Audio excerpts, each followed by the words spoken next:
I think that's being addressed in a few different ways. One is you see a lot more countries buying scented condoms.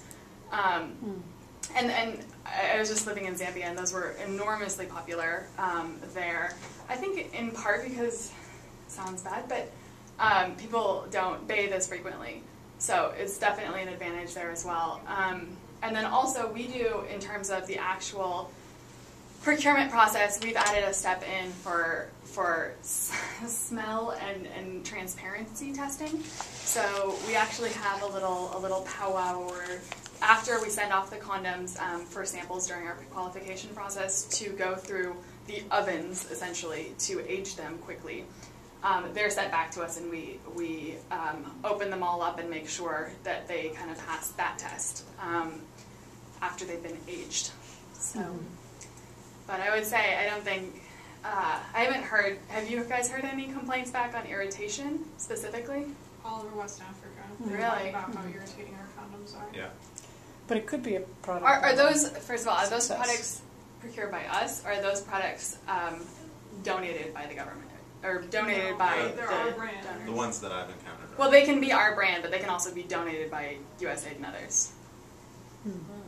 So check that out, because in Zambia we had, the main brand was all donated by the US government, and then we were only procuring sort of smaller brands. I think So- Prudence Plus in Benin was the USAID, but yeah, but I never asked. Yeah.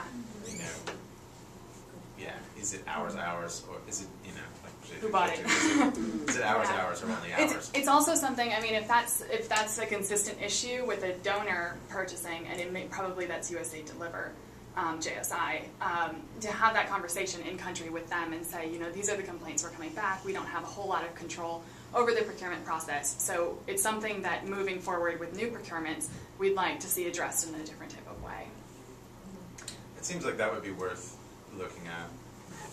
For subsequent. Yeah, I mean, if we could pull all of the, you know, it would be a project that somebody could do to look at all of the recent studies that touched on product attributes to find I'll out. look at research on that one.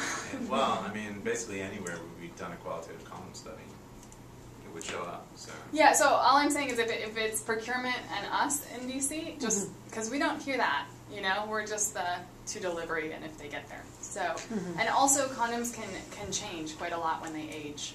So if it's 3 years down the line and it's been sitting in a kiosk in the sun for 2 years, like that's going to be a different product. All